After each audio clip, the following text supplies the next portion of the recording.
My name is John Kenyon. I'm the director of the City of Literature organization, and I am very happy to welcome you to one of the final events of this year's book festival. How many of you have been to other things this week at the festival?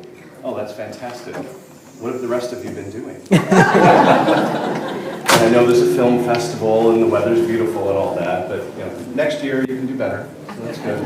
But I'm glad you're here with us today. I wanted to start by thanking the sponsors and partners who make this possible. And if you've been to other events, you've heard this, but it's very important for us because literally without these sponsors giving us the support that we need to put this festival on, it would not happen. So we'd like to thank the City of Iowa City, the University of Iowa, the Iowa City Public Library, the Coralville Public Library, Prairie Lights Books, Iowa Public Radio, Think Iowa City, Greater Iowa City, Inc., and West Bank Corporation Foundation. Support is also provided by the National Endowment for the Arts and the Iowa Arts Council, which exists within the Iowa Economic Development Authority. Now, I have on my script that between events you should go visit our book fair at Merge, but it's closing, so hopefully you got there. We do have a local author fair over in that same space tomorrow, so if you missed it today, you can go check it out. Different authors, but still a great opportunity to get some reading material and meet some great authors. So Iowa City Book Festival events are open to everyone and available at no cost, but they do not come without cost to our organization. So if you like what you have experienced, please consider supporting the City of Literature organization so we can continue to offer programming like this in the future.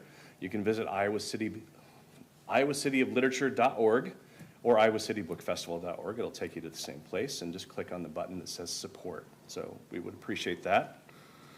So now to our main attraction. We are here to hear educator, translator, and journalist, and my good friend, Anna Barker. Barker is a professor in the Russian program at the University of Iowa College of Liberal Arts and Sciences, where she teaches courses on Russian culture, literature and translation, and Tolstoy and Dostoevsky. A native speaker of Russian and Hungarian, she earned her PhD in comparative literature and translation studies from the University of Iowa in 2002. Her translations and literary criticism have appeared in the 91st Meridian, International Accents, and Women of Translation. Barker has also been invited to present her research internationally, including at the 22nd International Napoleonic Congress in Paris. Her new book, 13 Notes from Napoleon, Iowa, Musings on the Edge of the French Empire, explores Iowa's French past and the curious Napoleonic connections embedded in the state's towns, flags, and culture. Along the way, Barker delves into empire waist gowns, Goethe and Byron's Bonapartism, and other historical and cultural reflections, illuminating how the echoes of Napoleon's Europe remain in unexpected corners of Iowa. We're very pleased to have her with us today, so please help me welcome Anna Barker.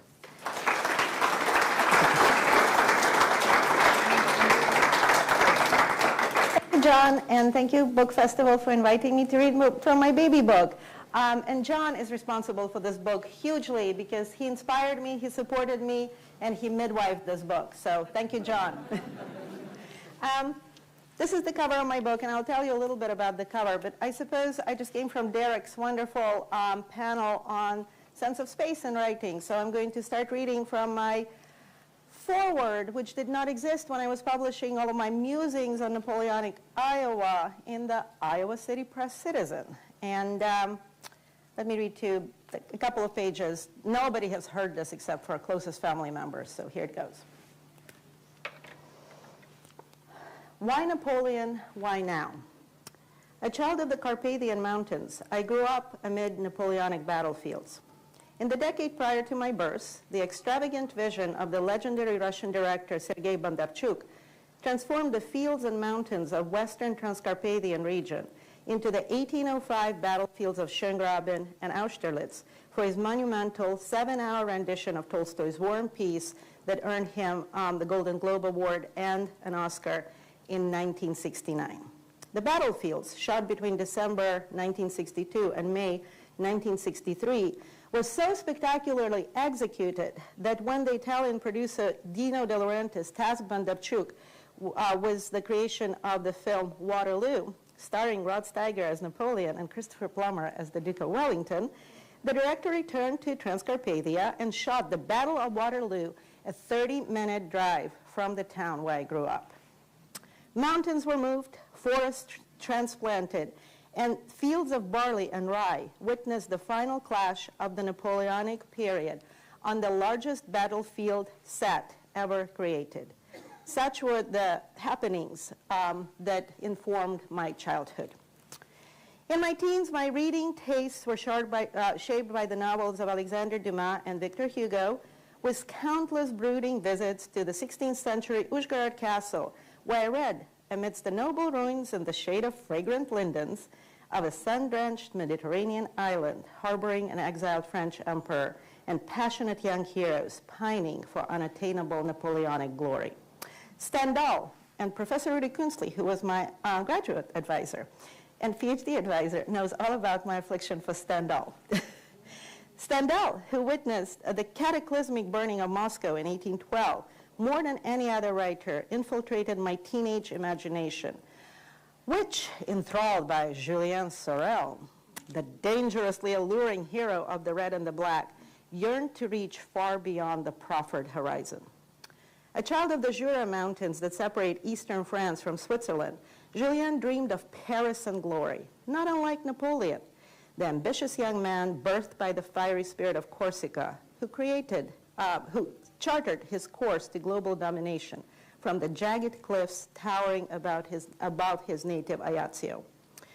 Imagine my astonishment when decades later I visited the Citadelle de Besançon, which Julien Sorel scales before beginning his religious seminary studies, and discovered that it recalled the architectural features of the castle where I first read of Julien's festering discontent. The Citadelle de Ajaccio, which guards the entrance to this Mediterranean stronghold, is characterized by similar architectural design. All three were constructed by Italian and French military engineers whose fortifications dominated Central and Southern Europe in the 16th and 17th century. So my affinity for Julien Sorel and Napoleon came from me reading about them in a 16th century castle when I was a teenager.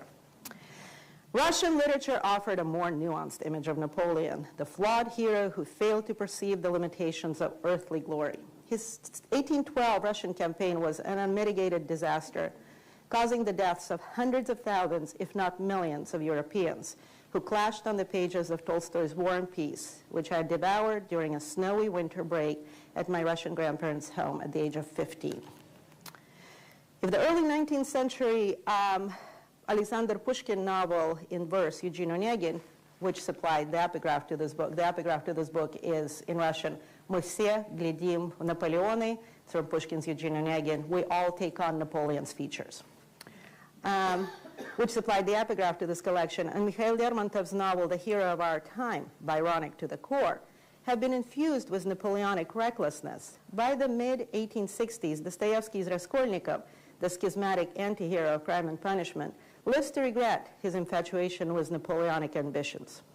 Fortified was a thorough knowledge of 19th century history derived from the works of Stendhal, Dumas, Hugo, Lord Byron, and Goethe, plus Pushkin, Lermontov, Turgenev, Tolstoy, and Dostoevsky. I arrived in Iowa City in 1990, completed 3 degrees in comparative literature at the University of Iowa, and discovered that the original settlement, which evolved into Iowa City, was named, surprise, Napoleon.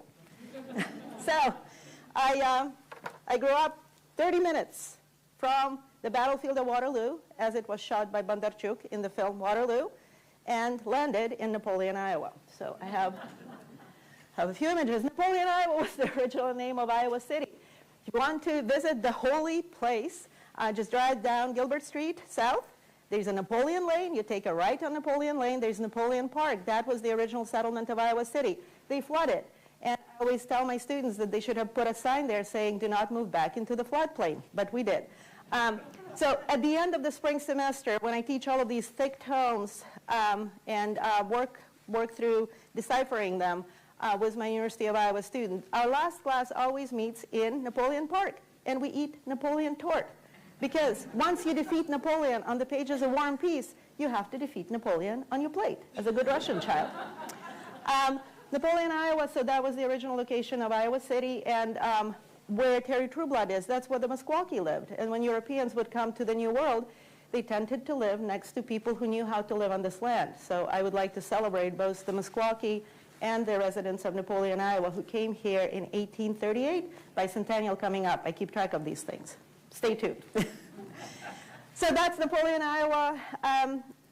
My husband Jim is here, and we met like 36 years ago, and I wore a red beret. So ever since then, that was the thing that is associated with me. Started calling it my thinking cap. So those of you who know about this, my friend Jean Rudy created the thinking cap logo for me, and the rest is history. I started writing under my thinking cap logo in the Press Citizen, and my Substack page is called Honest Thinking Cap, and I hyperventilate about literature there.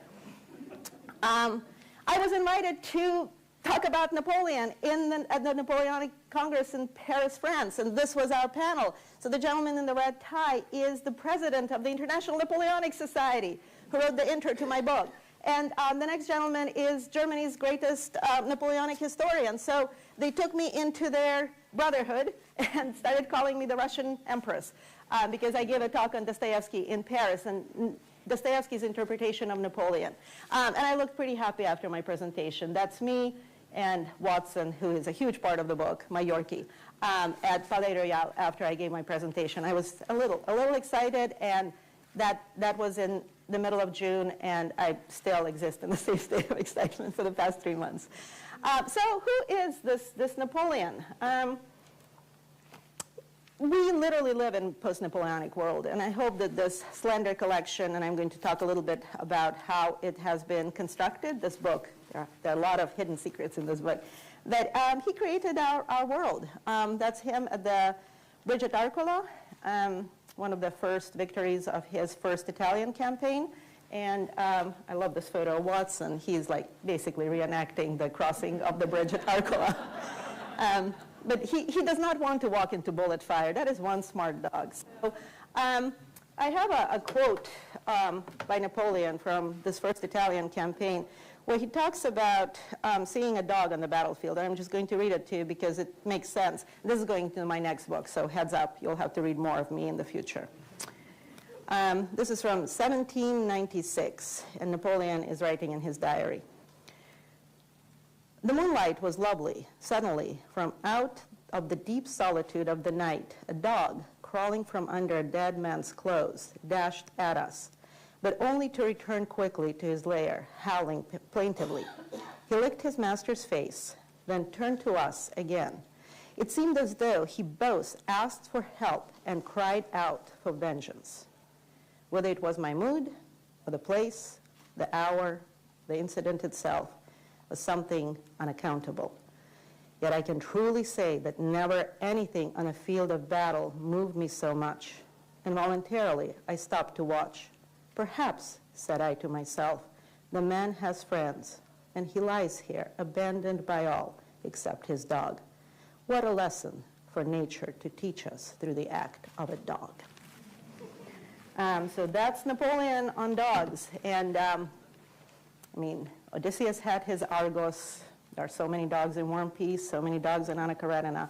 So, and there is Travels with Charlie of Steinbeck. And when I first saw his camper named Rocinante after the horse of Quixote, I actually shook my fist at it because I was furious with Steinbeck. I said to myself, he did what I wanted to do, but I got to do it too. And I did it in Europe. And Steinbeck traveled around the United States for his book Travels with Charlie, where he traveled with his poodle.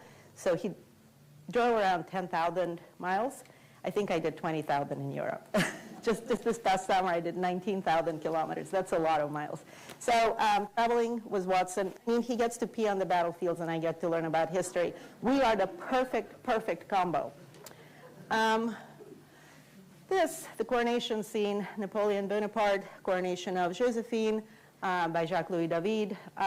So this book really, what jump-started the writing was Ridley Scott's tremendously flawed Napoleon, which came out in December of 23. And I mean, look what Ridley Scott does there. Everyone complained about him, and I kept explaining to people, no, you don't understand. I mean, it's like a work of flawed genius. He actually reconstructs the coronation of Josephine, and here is Jacques-Louis David himself, who painted the painting. In the film, he's sketching the coronation for his future masterpiece. I just thought that was like a work of genius. I went to see it with my 3 kids. Can you imagine them seeing this movie with me? I just had to comment on every single frame. So thank you, kids, for tolerating my musings on the extended 19th century, like all your lives, since diapers. So that painting is enormous. It's a huge part of the Ridley Scott film. And my first chapter is on my review of the Ridley Scott film. So read it sometime. I'm not going to quote from it. It's in there. And the question that I wanted to ask is, why did Napoleon cross the Alps? That is a good question. And I'm going to read from my chapter on Marengo. Are there any people from Iowa County? Excellent. Hello, Iowa County. Amazingly. So just think if we would have stayed Napoleon, Iowa. I mean, right now we're Iowa City, Iowa, Iowa Avenue, University of Iowa, Iowa River, Iowa City Press Citizen. That is boring. I mean, like, we actually have T-shirts that say all of our creativity went into our name. But just think how awesome it would have been if we would have stayed Napoleon.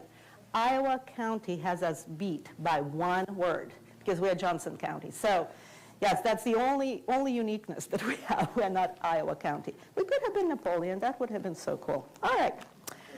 Chicken Marengo. No, that's the next chapter. I'm not going to read about chicken Marengo, but I have the recipe in the book. So here we go. This was written as a review of the Cedar Rapids Opera production of the Puccini opera Tosca, because the plot of the opera involves Napoleon winning the Battle of Marengo, which he won after crossing the Alps. So let me read to you a couple of paragraphs, and then we'll talk about Marengo. Have you been to Marengo, Iowa lately? A town of 2,500 situated just north of Highway 80, featuring a National Register of Historic Places listed Romanesque Revival-style Iowa County Courthouse, a Carnegie Library, and a venerable cemetery with a Civil War memorial. It is intricately connected to French history, just like Iowa City, which developed out of a settlement named Napoleon. Marengo's very name is tied to Napoleon's audacious victory in the northern Italian town of Marengo on June 14, 1800, during the War of the Second Coalition, which united Europe's royalist forces against revolutionary France, led by its charismatic First Consul, General Bonaparte, future Emperor Napoleon I. After a rapid descent towards Milan through the Great St. Bernard Pass, following in the footsteps of the Carthaginian general Hannibal and the first Holy Roman Emperor Charlemagne, whose names are carved in stone. That's really handy when you have like graffiti telling the viewers how awesome I am, because I am following in the footsteps of the Carthaginian general Hannibal of the Second Punic War, and Charlemagne, who was the first uniter of Europe after the collapse of the Roman Empire in 800. He becomes the first Holy Roman Emperor, whose names are carved in stone under the hoofs of Napoleon's white steed in the brilliant Jacques-Louis David rendition of this event. By the way, the horse's name is Marengo. Napoleon regrouped and confronted the Austrian army that was trying to keep French revolutionary ideas bottled up on the French side of the Alps. The outcome of Marengo was determined by the recklessness of youth. First Consul Bonaparte was 30, triumphing over the caution of age. The Austrian Field Marshal Baron von Melas was 71. It is precisely this victory of a young French republic over the much more powerful Austrian Empire that made Marengo an appealing name for several communities organized in the early 19th century in the United States. Still a relatively young republic that defeated the British Empire, whose global hegemony was undermined by the American Revolution 250 years ago. By the way, that's my next writing project.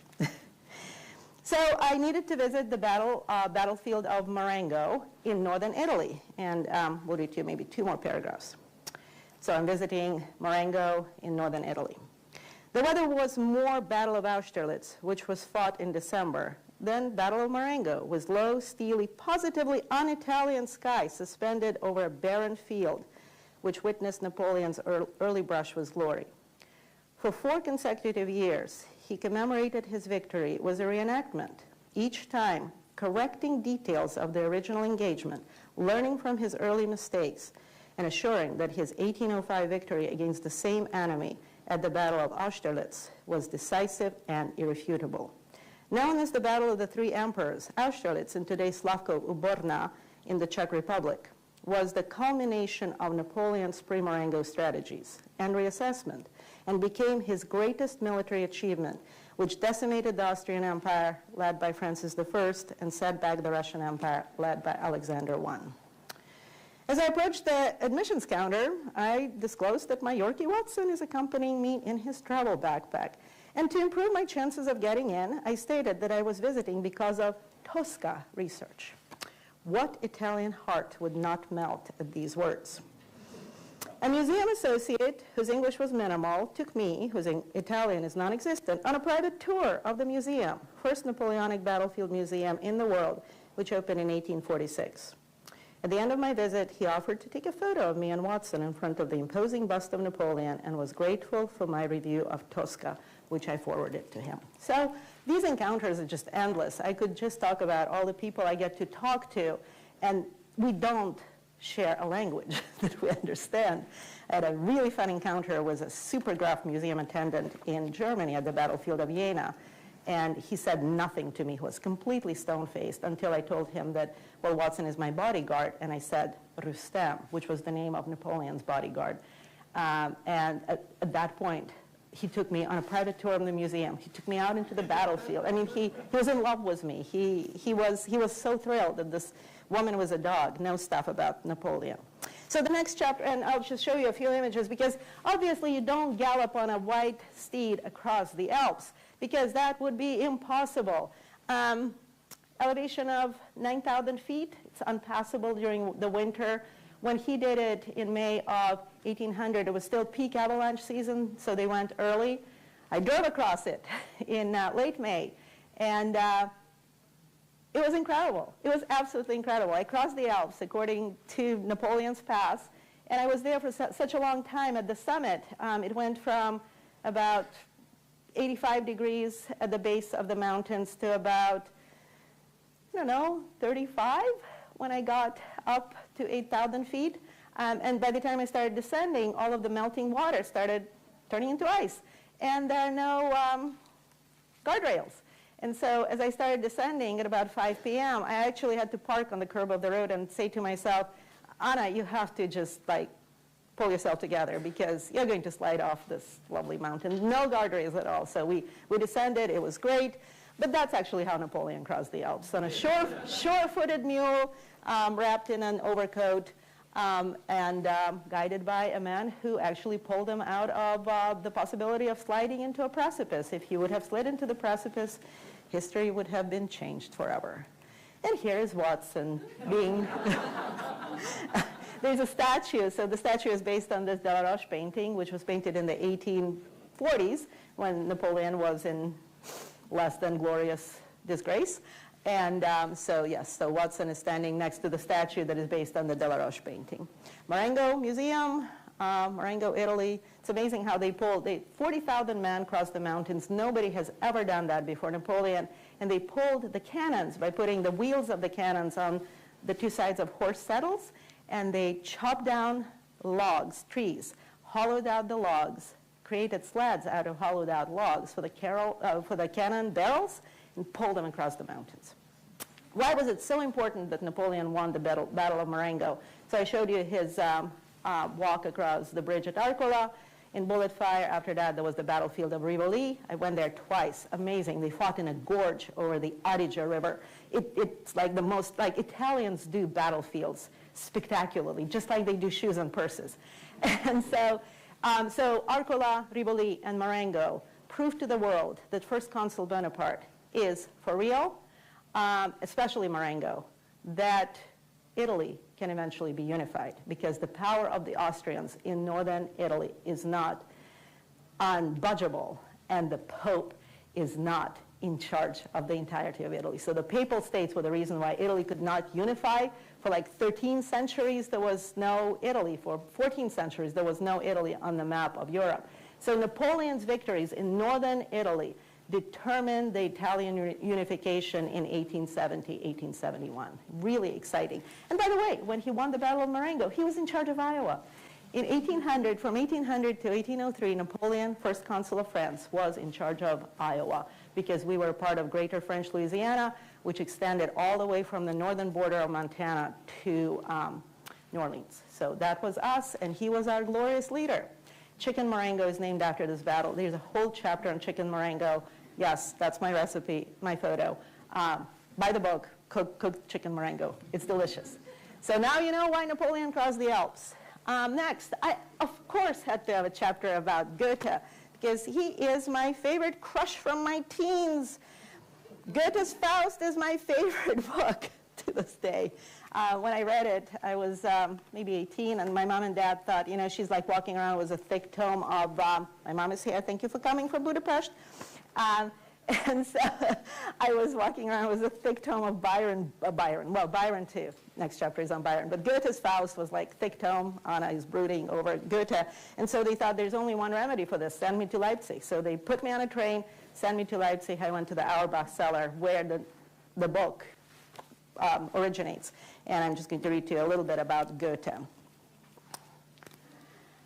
Goethe did not hold a grudge against Napoleon for the devastation visited upon Weimar, his home for over 50 years, till his death in 1832, in the aftermath of the 1806 Battle of Jena-Auerstedt, which brought him face to face with marauding French soldiers. His housekeeper and lover, Christine Vulpius, kept the Goethe household safe, and as a sign of his appreciation, Goethe, the most eligible of bachelors, married her 5 days later in a private ceremony, to the horror of the Weimar court, who could not abide her common lineage and simple manners. Schopenhauer's mother said, if he can give her his name, we can give her a cup of tea. And also, he backdated the marriage license, so he married her on Sunday, 5 days after she saved him from marauding French soldiers. But he backdated the wedding license, the marriage license, to the day when she saved him. So, 3 cheers for Christine Vulpius. The orderly and stable world that produced Goethe collapsed in post-revolutionary fervor, and the Holy Roman Empire, which withstood 1,000 years of geopolitical turmoil, was disbanded, and the man who crowned himself the Emperor of the French and proceeded to conquer the bulk of continental Europe. So Napoleon was the one who ended the Holy Roman Empire. Goethe met Napoleon in 1808 on the sidelines of the Congress of Erfurt, 30 miles west of Weimar. At this point, the Emperor of the French, Napoleon, summoned Goethe, 20 years his senior, for an audience, confessed his fondness for the sorrows of young Werther, and inquired why Goethe's narrative deviated so dramatically from lived experiences. Goethe claimed artistic license and noted that in his diary that Napoleon's knowledge of Werther was deep and showed introspection. What prompted Napoleon to become such a close reader of Werther? Josephine. Now, the next sentence, I did a little dance after I read it, because I wrote it because I was so proud of myself. Here it comes. If Josephine was an event in Napoleon's life, he was merely an episode in hers. Thank you. Yeah, I literally stood up from the desk and did a little dance. 6 years his senior, a widow whose aristocratic husband, Alexander de Beauharnais, was guillotined during the Reign of Terror, Josephine picked up the shattered pieces of her life the best she could. During the Directory, she courted the love and patronage of men who was steering the First French Republic through the choppy waters of the First Coalition War. Through these men, she met Napoleon, young, scrappy, and hungry. Thank you, Lin-Manuel Miranda. A newly minted general at 24, ready to take the world by storm. Needless to say, he was smitten. Worldly and intriguing, she was the epitome of sophistication and elegance the young and artless Corsican admired and craved. His ardent letters to Josephine were filled with intimate details and fantasies that would not have been alien to Werther's inflamed imagination. And yet, when Napoleon departed for his first Italian campaign, Josephine took a lover, the dashing Hussar Lieutenant Hippolyte Charles, and Napoleon's passionate letters went unanswered. And here's one of them. Do you love me no longer? Forgive me, love of my life. My heart is wrecked by conflicting forces. Obsessed by you, my heart is full of fears which make me unhappy. I am distressed not to be calling you by name. I shall wait for you to write it. Farewell. If you love me less, you can never have loved me. In that case, I shall truly be pitiable. These lines could be easily mistaken for the draft of one of Werther's outpourings to his beloved Lotte. In the final years of the tumultuous 18th century, under the scorching sun of inhospitable Egypt, Napoleon found solace in for his frustrated military and political ambitions and unfulfilled love for Josephine in the empathetic volume of Werther's Sufferings. For his service to literature, Napoleon awarded Goethe the Legion of Honor, which Goethe displayed with pride, calling Napoleon my emperor. And Josephine? She and Napoleon drifted apart. He took many mistresses over the years of his subsequent military triumphs, yet he crowned Josephine his empress in 1804. Their eventual divorce and Napoleon's second marriage to Marie-Louise of Austria, great niece of the beheaded Marie Antoinette. I always tell my students, what was the point of that revolution? So yet another Austrian princess on the French throne. So his divorce was prompted by the need for succession. Josephine could not give him the heir he desired. Still, on the windswept island of St. Helena, on his deathbed, Napoleon's last word was Josephine's name. Goethe's Werther would approve. So that was fun to write. Glasses. Let's see. And that's me next to Lotte House. So this is where Goethe, by the way, that portrait was painted by Angelika Kaufmann, who was a fabulous 18th century woman artist, who was one of the founding members of the British Academy of Art. And there were two women who were founders of the British Academy. So 3 cheers for Angelika Kaufmann. I got her portrait into the Iowa City Press Citizen. That is my greatest accomplishment ever. And that is the house in Wetzlar, about an hour north of Frankfurt, where Goethe was born. And that's the house where Goethe himself met Charlotte Buff, who then inspired the book that became a first really international bestseller, has never been out of print, The Sorrows of Young Werther. Byron, oh well. We are here for the next month. So Byron is Byron. So those of you who read all of the tutorials with me, we spent an entire summer reading all of Byron. We read Childe Harold's Pilgrimage. We read Don Juan, the long epic that nobody reads. And I'm just going to read to you a little bit from the end of this chapter because I really like Byron. Okay, so we have time. We have lots of time. Okay. A passionate fan of Byron since my teens, I traveled to Greece in April of 2024 to join the commemorations of the bicentennial of his death. After landing in Athens, I rented a car and drove to Patras, where I slept the sleep of jet-lagged heroes. The next day, after spending a frantic hour looking for a flower shop, I finally double-parked illegally but confidently and purchased a dozen white calla lilies. The owner did not speak English and was visibly delighted when I asked for blue and white ribbons, the colors of the Greek flag, to go with the bouquet. I explained to her that I'm headed to the Garden of Heroes for Byron. She understood and gave me a hug. I'll try not to cry. They still remember him, their prodigal adopted son, and named their sons Bironas in honor of Byron. Crossing the Gulf of Corinth on the way from the Peloponnese to Missolonghi, I was reminded of another writer who came to fight here, Miguel de Cervantes, the future creator of Don Quixote, whose heroism at the Battle of Lepanto in 1571 resulted in the loss of function of his left arm. But the right served him well 3 decades later when he penned his tale of questing errant knight. Byron was fully aware of the literary legacy of the place where he landed with weapons for the Greek independence fight. Navigating the streets of Missolonghi, I encountered a sea of Greek flags, with the EU flag missing even from the History and Art Museum, which instead sported the skull and crossbones pirate flag and a Union Jack, an homage to Byron, whose legacy forms an integral part of the museum. This town was in the heart of the 1821 War of Independence and proudly retains its independent spirit today, as it did during the German occupation in World War II. I made my way to the site of Byron's house during his stay, which was blown up in 1826 by its Greek owner, Christos Kapsalis, with all the wounded inhabitants inside. On the eve of the exodus, when the Turkish Ottoman troops were about to recapture the town, its citizens encountering a fate worse than death. A stone stele marks the location of the house where Byron died. I read a few lines from my thick tome of Byron's poetry, which I left at the base of the stelae with a stone holding it in place to prevent it from blowing away in the relentless coastal wind. Years prior, when I stood at the grave of Stendhal at the Montmartre Cemetery in Paris, I saw copies of The Red and the Black left by grateful admirers, with stones securing the novel's adherence to the grave of its creator. Next, I headed to the Garden of Heroes, where a monument was erected over the location where Byron's heart was buried before his body was transported to his native England. I placed the collas, tied with the Greek flag-colored ribbons, at the base of the statue and stood in solitary contemplation for a few moments when a large group approached the monument. I stepped aside, annoyed by the group's intrusion into my private reverie.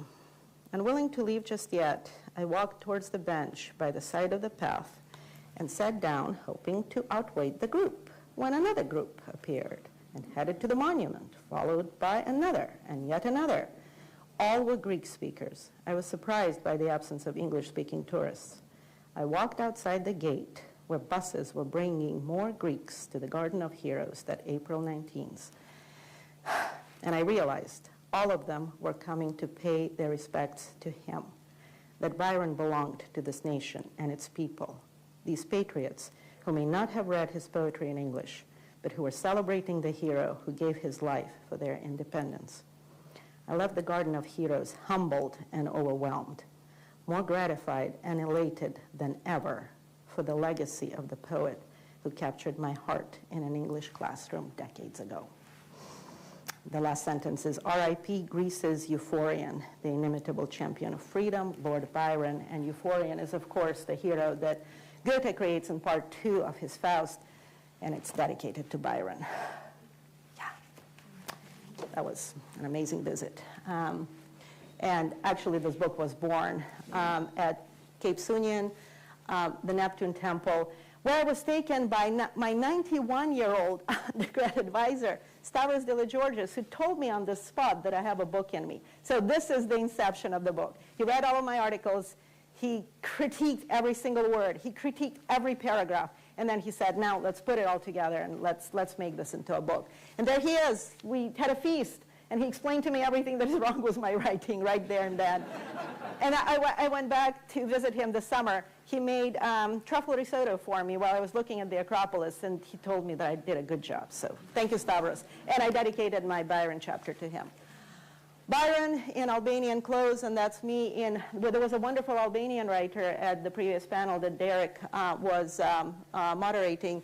That's me in Albania next to the castle in Tepelene, where Byron visited Ali Pasha, the terrifying ruler of Greater Albania, and this is where Byron starts writing Childe Harold. I stood on the spot of inception of the book that just completely captivated me when I was a teenager, and you can see the plaque is replicating the portrait of Byron in Albanian clothes. This painting hangs in the office of the British ambassador in Athens.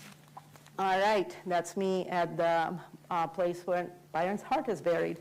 And those are the calla lilies. The lady in the gift shop, we were both almost in state of tears, and she didn't speak any English at all, but I explained to her why I'm doing this, and she was very, very impressed. So, Turner, Waterloo. Waterloo, Iowa is named after that Napoleonic loss. Not going to read from Waterloo. My family, Jim, and our daughter, Emma, were there for the 200th anniversary of the battlefield and at the reenactment, and it was pretty bizarre because I said there was like Belgian beer in one hand and Belgian waffle in the other hand. Can you hear me? We lost sound. Oh, here it is. Okay. So I said with a Belgian beer in one hand and Belgian waffle in the other hand, shouting "Vive l'Empereur." And at the end of that chapter, I talk about how history repeats itself as tragedy and then a farce. So it was quite farcical, but fascinating. And I have a lot of quotes from Byron, from Victor Hugo, from Stendhal, and from Thackeray, who all have sections in their novels dedicated to the Battle of Waterloo. That's Watson under Cannon. So this is my second visit to Waterloo. He really knew how to find shade, and my caption is that he's putting Waterloo Cannon to peaceful use. What a pacifist dog. This is going into my next book. It's the last chestnut that witnessed the Battle of Waterloo, and it's completely bullet scarred and cannon scarred. So this chestnut is very, very special. Then I have an entire chapter dedicated to Thomas Alexander Dumas, the black general who served the French Republic, and he became the father of Alexander Dumas. So if you love the Three Musketeers, the character of Porthos, the large, gregarious, wonderful character, is based on his dad. And in the first sequel, he actually sends D'Artagnan looking for Athos to Villers-Cotterêts, which is the birthplace of Dumas himself. Those of you who are following me on Substack, I commented the entirety of the Three Musketeers last summer, entirety of the first sequel this summer. I found the place where D'Artagnan died near Maastricht in Holland, and I've been just following these musketeers through Europe. I just told the truth. It's a Russian superstition. Whatever is said before a sneeze is the God-honest truth. Thank you. Whenever my students sneeze in the classroom, I always appreciate it. So the black general who appears in the Ridley Scott film is actually the dad of Alexander Dumas. And I dedicate an entire chapter to this family. And then I found the Four Musketeers statue in Gascony, which was so fantastic. I mean, these were, and they have the features of the actors who were in my Three Musketeers film in the Soviet Union when I was a kid. So I was ready to hug all of them and weep and celebrate. Cardinal Richelieu gets a shout out in my book because the historian who wrote his biography stated that Cardinal Richelieu is not just a historical figure for France, but along with Charlemagne and Napoleon, a civilizational figure. So you probably heard on the news that France is rocked by so much turmoil, they can't keep a prime minister in place. But France has the best geostrategic location in Europe. Mountains on one side, mountains on the other side, 2 sections of sea. The only place where there are a lot of graves, and so many graves, and I visited some of them, are between that passage between Germany and France and way up north. So France will be okay. Don't worry about France. They've sat in their pretty place for 1,000 years, and that's really unusual for a European country. It has never ceased to exist as a country. And that's the events that are depicted in the Three Musketeers, the taking of La Rochelle, and I visited actually the fortress. And then I drove from La Rochelle, which is on the west coast of France, all the way to Lithuania in 72 hours because I wanted to see how long it takes a woman on high heels with red lipstick and a Yorkie to cross the entirety of Napoleonic Europe. So I'm going to read a passage from that. Yes, I have AI beat. No one could have thought of traveling with a Yorkie through battlefields on high heels with red fingernails. So nobody could have created that. Take that, AI. Okay, I'm going to read 2 passages and then tell you about the construction of this book and then take questions. In May of 2024, at the start of Europe's summer of discontent, in 72 hours, accompanied by my trusty travel companion Watson, I drove across the core of the Napoleonic continental empire from the French city of La Rochelle on the Atlantic coast to the Lithuanian capital Vilnius on the eastern side of the European Union. For a kid who grew up on the dead-end side of the Iron Curtain, such an adventure was nothing short of miraculous and was made possible by the post-Cold War unification of Europe, much scrutinized in recent years. This was the Europe of the Schengen zone, which guaranteed visa-free entry and borderless crossing for all member states, with a unified system of traffic regulations and highways, and the SWIFT mechanism, which yielded endless cups of coffee and ham sandwiches at the wave of a plastic card against a payment portal. I'm going to skip all my travels. I basically visit every place that is associated with 7-year war, 30-year war, World War I, World War II, all of those wars that kept tearing Europe apart until I end up in Lithuania. Okay. And I'm going to show you this image. This is when Napoleon crossed in June of 1812 on the way to his disastrous Russian campaign. In Lithuania, the highway system was still under construction, and a set of country roads delivered me to Vilnius by 4 a.m. after countless stops to take pictures of the golden pink dawn, which lasts for hours in this northern latitude during the summer months. I crossed the Niemen River in the location where the French troops crossed during their march east in 1812. After we slumbered like proverbial dogs, Watson and I walked over to the palace where Napoleon stayed during the final preparatory stages of the Russian campaign. Vilnius was based in brilliant sunshine, much appreciated after days of almost continuous rain. It was Saturday, and the Cafe Society was congregating along the sidewalks, sipping coffee, chatting, and enjoying this moment of peace, which is often so short-lived on the tempestuous European continent. After returning the rental car in Vienna, Watson and I walked through the courtyard of the Hofburg, the official imperial residence of the Habsburg dynasty, the Clemens von Metternich, and I have an entire chapter on him too. The foreign minister of the Austrian Empire presided over the Congress of Vienna, which reestablished peace in Europe at the end of the Napoleonic Wars. After 25 years of continuous warfare, 6 million lives lost, Europe was once again in ruins, and the success of the Congress in Vienna rested on Metternich's concept of the balance of powers, which prevented the escalation of local conflicts into continental wars until the start of World War I in 1914. The peace established by the Congress of Vienna was more sustained and conclusive than all previous or subsequent European peace agreements. By the time I was returning to the US, Europe's discontent was coming to a boiling point, and talk of continental war was becoming a part of casual conversations between friends. As I was taking off from Vienna, I remembered my favorite encounter of the trip, a conversation with a shop owner in Krakow, where I purchased a cheerful orange purse. She was a consummate European retailer who spoke 4 languages and was attuned to the customer's needs. My answer to her inquiry about what brought me to Krakow puzzled her. Napoleon, why Napoleon? I was the only customer on a late Sunday afternoon, and a long conversation followed. I was eager to talk about my journey, and we agreed that perhaps Europe, at this point in its long and violent history, is not such a hopeless place after all. I thanked her for my perfectly wrapped purse and promised to return to Krakow in the future, a promise I'm eager to keep. As I walked back to the car, past the cafes of Krakow's historical center, I felt that at this time of Europe's greatest geographic unity, the unprecedented, if imperfect, European cohesion is worth preserving.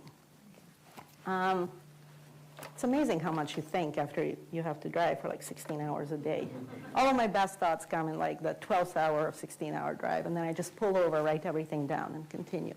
That's me at Potsdam, so this is where peace conference was held between Stalin, Churchill, and at this point it was already Truman, and the United Nations were established as a sort of peace mechanism to prevent the world from tearing itself apart. I have a whole chapter on Dostoevsky. If I start talking about Dostoevsky, we're going to be here for a year. So, I mean, I love the man. I gave a talk about him at the Paris Congress in July. And that's me next to the Bronze Horseman statue. Read all about it. It's in my chapter on St. Petersburg, on Dostoevsky. I have an entire chapter dedicated to the ladies, and it's called A Few Loose Thoughts on the Empire Waist. I have Josephine, Marie Antoinette, and the whole concept of empire waist. Gowns, and also Napoleonic fashion, imperial fashion. A whole chapter on Metternich, the foreign minister who presided over the redesign of Europe at the end of the Napoleonic Wars. And then take a look at the Iowa flag. Well, I mean, how French are we? So we're in Napoleon, Iowa now. There's Bonaparte, Iowa, on the Des Moines River down south, founded by a huge Napoleon admirer. There's Waterloo, Iowa, Napoleon's loss, Marengo, Iowa, Napoleon's victory. And in the next book, I'll write about a little chapel up north near Fort Atkinson on the way to Decorah, where a man is buried who fought with Napoleon. I mean, it says so on his tombstone, that this man fought with Napoleon in 1812 in Russia and 1815 at Waterloo. So I was invited to give the keynote address at the North American Napoleonic Society meeting in San Diego, California, and my topic is Napoleonic Iowa. So Napoleon has had more books written about him than any other historical character. He died about 75,000 days ago, and there are about 80,000 books written about him. So more than a book a day. 1% of those writers are women. So I am in a very special company of rough military historians who just thought, Napoleonic Iowa is the greatest find of the year. Nobody knows about it. So I'm giving a keynote address about Napoleonic Iowa in November in San Diego, California. And I'm going to talk about Iowa's very French flag, which was actually designed by the Daughters of the American Revolution at the start of World War I and was ratified by state legislature in 1821.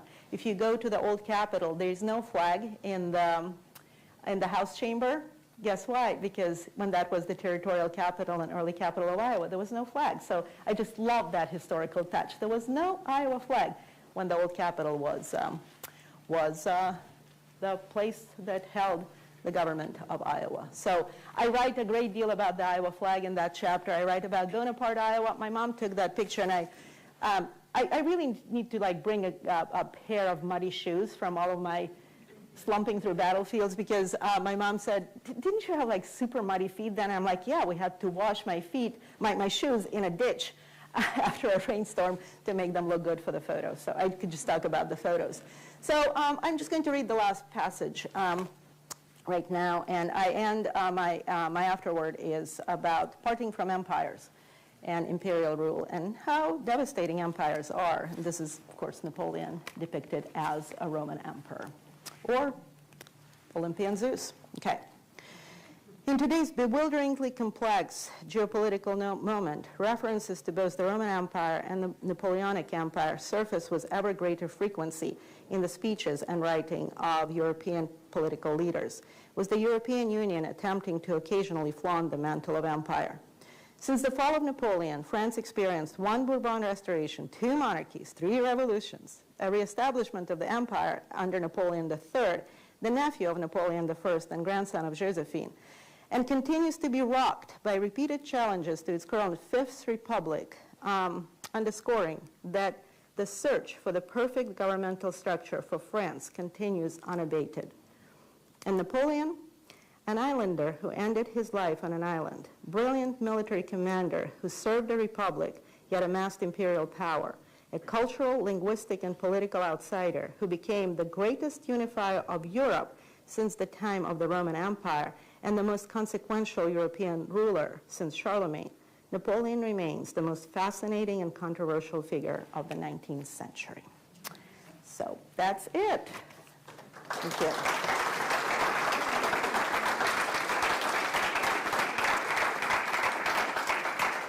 And do we have questions? Is there someone with a mic? Ah, yes, thank you, thank you, thank you. Do we have questions? And while you're thinking about questions, so a shout out to Robin Hapker, who created this gorgeous little book. Here, and you know, of course, Colosseum, Empire. So let me just do this. Oh yes, my mom has a question. I have to stop. Yes. I am Miss Watson. Oh yes, Watson should be here. And maybe next time you need take broad Watson. Maybe Watson know more things. Yes. And we need interview Watson. Yes. We need the flavors and smells of the battlefields. Thank you, Mom. Yes, so I'm doing a talk at the James on, I think, December 3rd, which is a Wednesday. I probably will bring Watson to that and just like show him off, and here's Watson, my literary companion. So this book, Robin Hapker, it's like a brilliant little, what I said to her when I came, I said, I want a square book, and I want it to look like a chocolate bar, like an outsized, beautiful chocolate bar. She said, whatever you want, Anna. And then do you see how the word notes comes from Dostoevsky. He wrote 3 sets of notes, notes from the dead house, notes from the underground, winter notes on summer impressions. So that's a shout out to my man. The hat took like 3 months, and we went back and forth. I sent Robin endless links to Napoleonic websites. We needed the perfect hat, because one of these hats, a bicorn, sold at auction 2 years ago in Paris for $2.1 million. So it's like a lucrative field of exploration, and I finally got my perfect hat. Thank you, Robin. And then do you see how Musings just sort of says, like, I'm just sort of like having cute thoughts about all of these historical subjects, and all of a sudden you open, it's like, she has a chapter on Metternich. That's not amusing. That's heavy lifting. But I lure you into the book so gently. And then the edge. Robin is my hero because she actually put the word edge on the edge of the 2 colors. So fabulous. And then the introduction was written by the president of the International Napoleonic Society, who is a French chevalier. So thank you, David. He lives in Toronto. He can't wait to see me. He's going to introduce me at San Diego. So I found my people. They read everything. They know everything. They've been everywhere. They talked to me for 2 minutes. It's like, Anna is in. She's doing stuff. So that was fabulous. And the best part is, do you see how we splurged on color here, where it doesn't matter? I mean, it's concealed, and it was completely deviously designed. Because do you see the the heels of Louis XIV, they are red. He just had red shoes. It's a status symbol. It's a splurged luxury in a place you least expected. And then the other idea was like red soles on shoes and the Pope's shoes. Like you hide red where it's invisible. And so that was the idea for having the red concealed inside. And then it was supposed to look like literally a delicious, seductive, adorable, square-shaped piece of chocolate that you're supposed to take home and enjoy. I made my grandmother Ludmila, so my mom is Russian. She lives in Budapest. We speak Hungarian and Russian to each other. It was a mix of English. No one can understand us. We speak like 3 languages in the same sentence. But her mother, Ludmila, made the best Napoleon torte, so my mom gave me the recipe. I translated it. My son Thomas helped me make it, and it was a catastrophe. We messed up every dish in the house, but we finally made Napoleon torte. We have a few slices in the freezer still. So that is, and my grandmother Ludmila's Napoleon torte is in the book, and some extra photos in the appendix.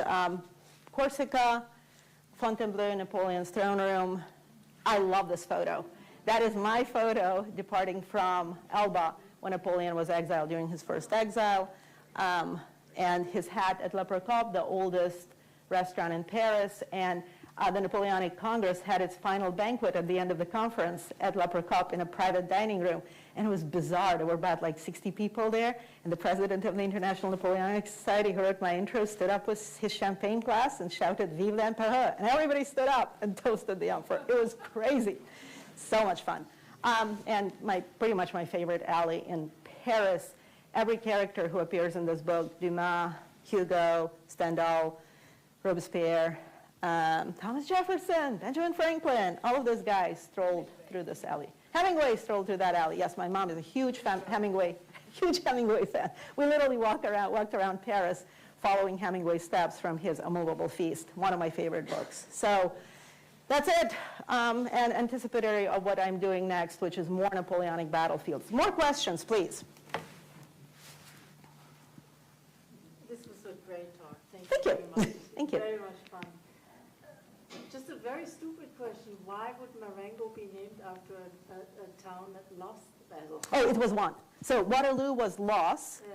and Marengo was victory. And it was because the young American Republic just defeated the greatest superpower, the British Empire. And Marengo was inspirational because a young French Republic defeated the continental superpower, which was the Austrian Empire. And there's a Marengo in Illinois.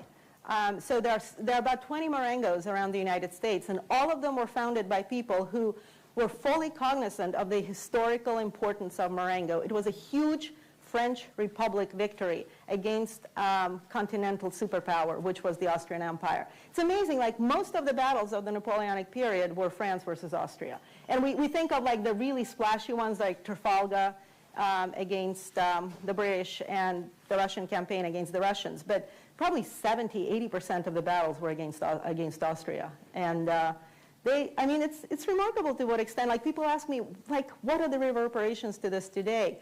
The majority of countries that were included in the Napoleonic empires are republics today, which is a really big deal. And Napoleon, even though he was an emperor when he was conquering all of these places, he brought the ideas of the French Revolution, you know, the liberty, equality, fraternity, and the Napoleonic Code, which was the first modern standardized set of rules. So 70% of European countries, their laws are based on Napoleonic Code. And so all of these countries that were a part of the French Empire are republics today, precisely because of this influx of ideas that came with Napoleonic troops, and they brought these ideas with them at the barrel of a gun. But still, they stayed. So Germany, Poland, Czech Republic, Slovakia, Russia, Lithuania, France, Italy. All of these countries were a part of the Napoleonic Empire. They are republics today. And look on the outskirts of Europe, England and Spain, they are still monarchies because England was never invaded by Napoleon, and the Peninsula Campaign was such an unmitigated disaster. But the fascinating thing is the rulers of Spain today are French. They all descended from the grandson of Louis XIV. They are the Bourbons. So France is a republic, no Bourbon rulers there, but Spain is still ruled by a descendant of the Bourbon. Any other questions? Krakow, right? Why did you go to Krakow? Because Napoleon was there. He was in Krakow, he was in Warsaw, and he went all the way to Vilnius in Lithuania. That was the staging ground for the final push east. I have to take a trip to the Kaliningrad region one of these days, which will be very complicated in this day and age, because two of the greatest Napoleonic battles were fought there, Friedland and Eylau. And Eylau is described beautifully by Balzac in his Colonel Chabert. So I need to see those two battlefields, but Kaliningrad is the non-continuous enclave of the Russian Federation. It will be very complicated to get in there, but I'm working on it. So I need to see Friedland.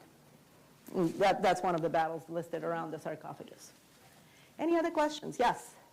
So with Marengo being a win, what's the rationale for naming a city after a loss, then Waterloo? The English.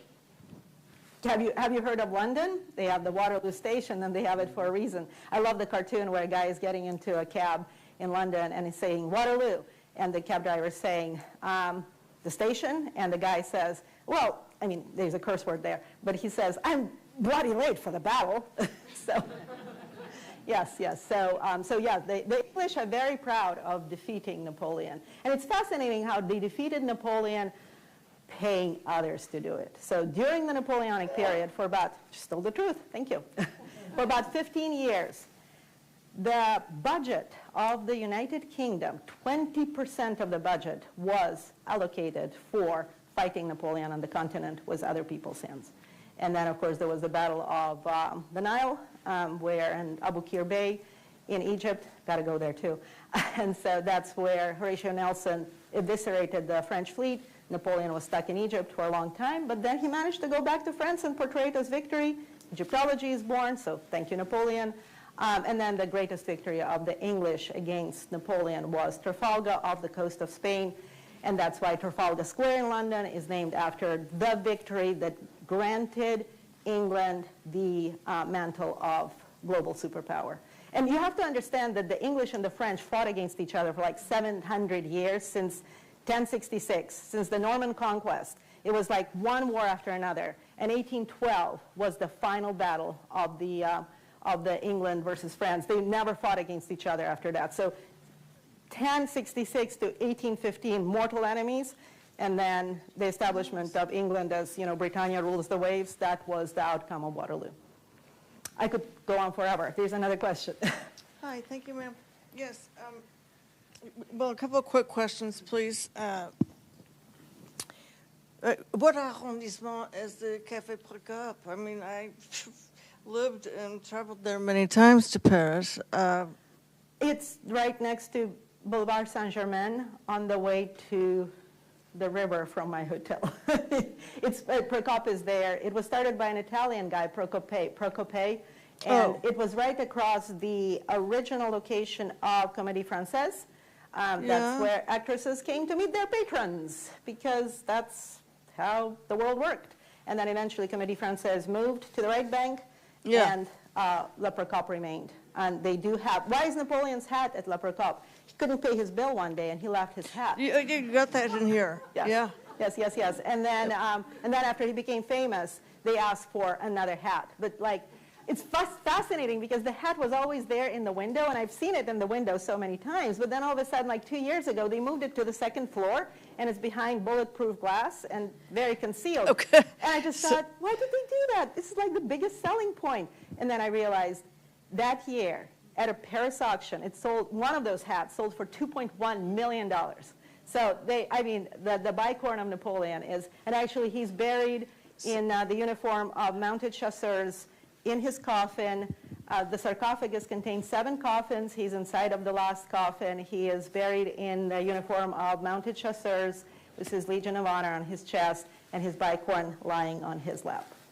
So bicorn, of course, The two-sided hat. Mm-hmm. The other thing you were speaking of about the British and the French, I beg to differ that they might not be at war on the battlefield, but they still are very different politically. Those fishery rights. Oh, boy. When they joined the European Union, and then they had the Brexit because they were never a part of the continental system. And that goes back to the 19th century. Like England fought the continental system established by Napoleon's continental empire tooth and nail. And so it's fascinating how they joined the European Union for a brief second and then exited because they just can't stand being a part of the continent. And this legacy goes back to the Napoleonic period. And the last question was ABBA. Aren't they Swedes? So where does their English, I mean, they're known for their great English Napoleon singing. did surrender. Yes. So my daughter is making a playlist for my birthday. Yeah, my daughter is making a playlist on Spotify for my birthday, which is tomorrow. And she said, don't worry, I included the ABBA by the Waterloo of ABBA. And I said, could you add Rolling Stone by, like a Rolling Stone by Bob Dylan? Napoleon in rags? Yes, I mean, he literally is everywhere. And I said, oh, how about the animals? Like, there's a house in New Orleans because Napoleon House is in New Orleans. So I'm getting all of my Napoleon references for my birthday. We speak English right now. I mean, this lecture is conducted in English. And I gave my talk in Paris at the Napoleonic Congress in English. English is the official language of the International Napoleonic Society because France lost at Waterloo. So English became, I mean, lingua franca of the 18th century is French. Everyone ate French, spoke French, drank French, danced French, everything French. And yeah, yeah. And Waterloo changed everything. Yeah. Well, the official language of UNESCO, and you know, Iowa City is UNESCO City of Literature. The official language of UNESCO is still French, but the official language of, you know, the world. Like when a Napoleonic scholar from Norway meets a Napoleonic scholar from Portugal, they have only one language in common, and it's not French. So yes, Waterloo is the reason why we speak. And actually, my chapter on Waterloo starts with ABBA, and I said that the ABBA song Waterloo is known around the world in its French version precisely because of Napoleon's loss at that battle. So ABBA is there. And I have wonderful, if you get the book, please look at the very, very first page where my endorsements are. One of them was written by Christopher Merrill, and I can't thank him enough. It's such a beautiful endorsement that I actually read it as I was driving through Ohio, and I started sobbing, and I called him, and he said, Anna, get off the road. He's like, you can read my endorsement later. And then some of my Napoleonic buddies wrote some more of the endorsements, and one of them was actually written by a Grammy Award-winning lyricist who just loved the book so much, and he said, your next one, I'm editing it as well, because I just loved reading your book. So, so yes, a lot of concealed treasures in the book. I'm talking at Oak Knoll in October. I'm talking at the Janes, at Rotary, and at Film Scene in December. I'm giving a talk in Minneapolis in December on the same subject, and I'm giving the keynote in San Diego in November, speaking about Napoleonic Iowa, because it's so cool. So thank you for coming.